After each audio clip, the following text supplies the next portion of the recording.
Dicen los filólogos que Bolívar viene de bolu, que significa molino, y de bar, que significa ribera.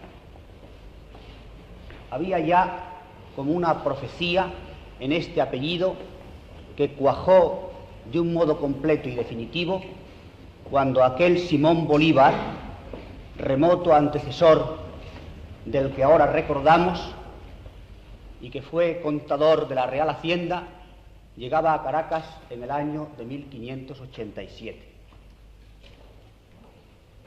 Aquel molino, de bolu molino, se había cansado de mover sus aspas al compás de las brisas del norte y de los vientos del sur que azotaban su tierra natal de Cenarruza. Había querido aquel molino desenraizarse de la tierra, desperezarse y volar todo entero, y no con sus aspas solo al soplo de una mañana cualquiera. De bolu, que significa molino, y de bar, que significa ribera, porque ahí estaba muy cerca el mar ancho, amplio, difuso, esperanzado en un verde de ilusiones como una constante incitación a la aventura. Y los Bolívar se marcharon a América. Alguien ha dicho que en la América nuestra hay como una fuerza telúrica que va atando y anudando al hombre con el suelo.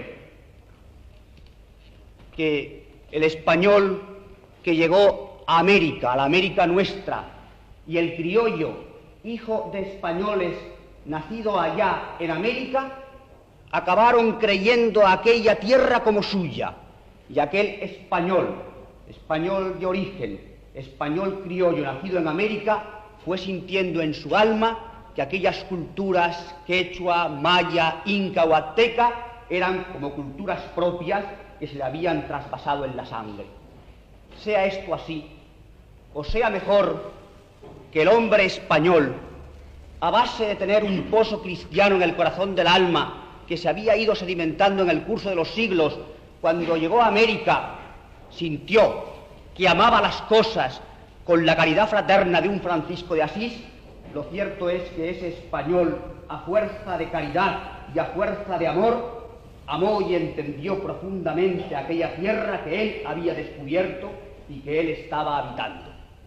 Sea cierto lo uno o sea cierto lo otro, la verdad es que el español que llegó a América se hizo americano de cuerpo entero. Él fue haciendo que naciesen y se fundasen Españas nuevas. Y hablamos en América de una colección de Españas novísimas que se llaman Nueva Galicia, que se llaman Nueva Extremadura. España americana se les hizo presentes fundando ciudades que tenían nombres españoles. Y surge Cartagena de Indias, y surgen los Trujillos, y Santiago lleno de adjetivos. Santiago de los Caballeros, Santiago de León, Santiago del Nuevo Estrella. Y con estas Españas nuevas nacen también los españoles nuevos. Es entonces cuando España se hace verdadera hispanidad. Por eso, porque se hizo España hispanidad, fue por lo que España nunca se marchó de América como se marcha un país colonial en el momento en que la metrópoli rompe con los países nuevos que acaban de nacer. Lo que se marchó de América, señores, fue nuestro aparato político y administrativo, que no nos engañemos, estaba corrompido y ya no servía. Se marchó ese aparato político y administrativo de España, pero España se quedó, y se quedó de tal forma España allá, que cuando hoy hablamos con razón de países hispanoamericanos con independencia y con soberanía, aquello que perfila y medula estos países está en la religión, en la cultura, en el sentido de la vida, en la lengua, en la historia, en la ilusión por el mañana. Y cuando estos pueblos tratan de afirmar su independencia y su soberanía frente a presiones extrañas de cualquier tipo, hay que acudir forzosamente a enaltecer y a poner de relieve esos valores que España, hecha hispanidad, fundió y transfundió en América. Hoy estamos recordando aquí a uno de estos españoles nacidos en América, a un criollo, a un español entero y completo de temperamento y de porte. Tan español que alguien le ha comparado a nuestro señor Don Quijote. Y quizá en la comparación el discípulo ha hecho algo más que el maestro, porque nuestro Don Quijote cabalgó lanza en ristre para enfrentarse con los molinos de la Mancha.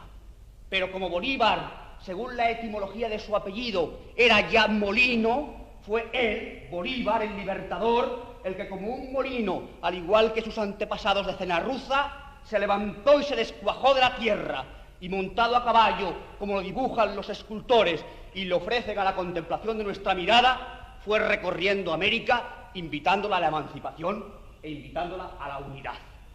Porque yo creo que se olvidó un poco al principio que cuando Simón Bolívar invitaba a los pueblos americanos a la emancipación, los estaba también invitando a permanecer en la comunidad.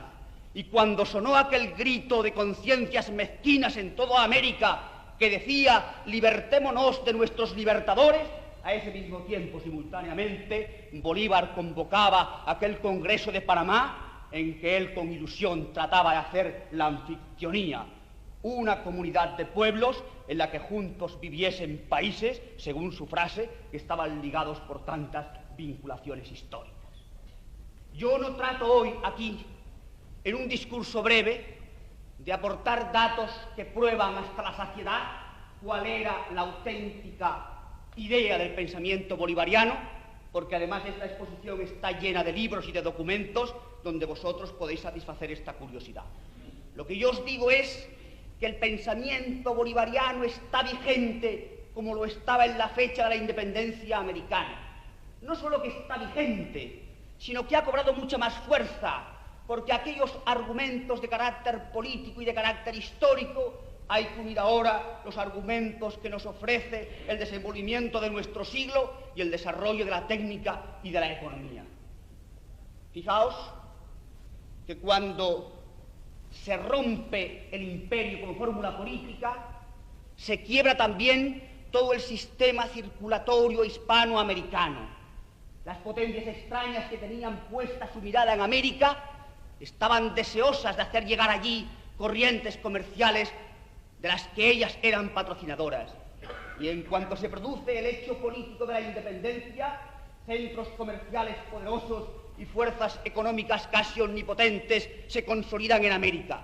Y llega un instante, por paradoja, en que conseguida la independencia política de los países americanos, que tienen su himno, su constitución y su bandera y su gobierno, están mediatizados por esa política económica de países extraños que acaban convirtiendo la soberanía política en una pura máscara o careta, detrás de las cuales los que se llaman servidores del país se hallan al servicio de intereses económicos y comerciales extraños.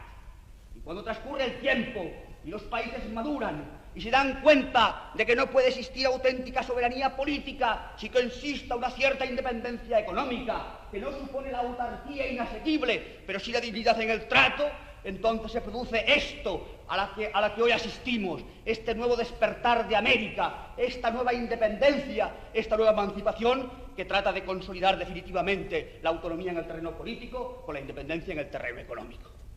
Y ahora vamos a preguntarnos, sin embargo, ¿es posible que este pensamiento bolivariano, que tiene el refuerzo del argumento económico, que esta independencia en lo económico de nuestros pueblos se consiga por cada uno de ellos aislado?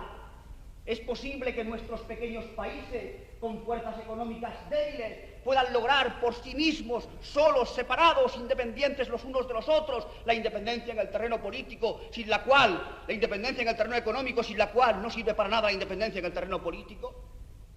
Y la conclusión a la que llegamos es resueltamente que no. Y tenemos que decir que no puede lograr cada país su independencia económica, sin la cual no sirve la independencia política por sí solo. Y no solo lo decimos con argumentos de carácter especulativo, sino con hechos concluyentes y de la vida de hoy. Cuando nuestros países aislados quieren, sin conexión con los otros, lograr esta independencia económica, acaban cayendo en la órbita y en la jurisdicción de monopolios económicos distintos que, además de dominarlos, les pasan la factura imponiéndoles ideologías políticas, ideologías de otro orden, que son precisamente de carácter marxista. Pero como por otra parte es claro que nuestros pueblos no pueden renegar del movimiento independentista en el orden económico, no por puro capricho, sino porque esta corriente en pro de su independencia económica es urgente y necesaria para elevar el nivel de vida de nuestros pueblos y de nuestras clases humildes. Porque ya no es posible que los países hispanoamericanos sigan siendo los proveedores semigratuitos de materias primas para países industriales, vendiendo productos a precio bajo para que estos países industrializados, una vez los manufacturan, se los vendan a precios caros. Como es necesario que esta transformación social en nuestros pueblos se produzca, hemos de concluir que si por una parte cada país aislado no puede lograr su independencia económica, y si por otra parte el logro de esta independencia económica es requisito sine qua non para que el nivel de vida de nuestros pueblos se eleve, es evidente que esta empresa de la independencia, de la liberación económica, complemento de la gesta emancipadora en el orden político, únicamente podrá lograrse cuando nuestros pueblos se junten, cuando la empresa sea fraterna, cuando el cometido sea común. ¿Veis ahora cómo el pensamiento bolivariano tiene vigencia?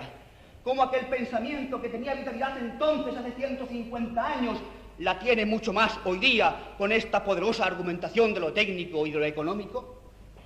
Y aún cabría otra pregunta.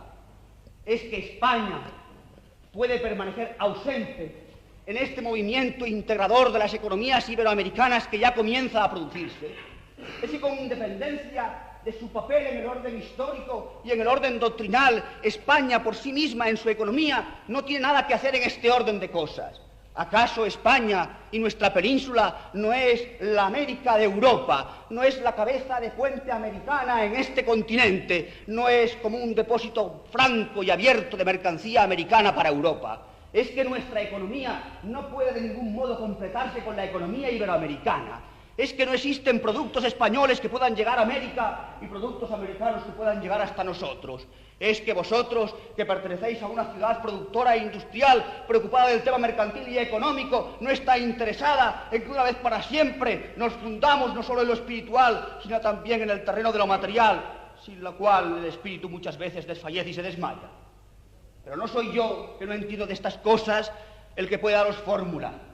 Queda aquí la interrogación, la invitación, la sugestión y el llamamiento, y sois vosotros con vuestra experiencia, vuestro patriotismo y, por qué no decirlo, con vuestro interés, los que tenéis que dar la respuesta justa y exacta. Lo que sí puedo deciros hoy para terminar, teniendo ante nosotros el retrato de Bolívar, es que Bolívar se equivocó una vez, muy cerca de su muerte, en aquella casa del español generoso que después de tantas aventuras lo había recogido en su casa. Decía Bolívar que él pensaba, al final de los tiempos, que su esfuerzo era inútil, que él había arado en el mar. Bolívar se equivocó. Bolívar no había arado en el mar.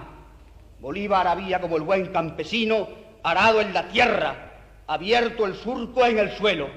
Lo que pasa, señores, es que en las cosechas históricas los ciclos temporales son muy largos, y es hoy, al cabo de 150 años, cuando comenzamos a recoger el fruto. Nada más.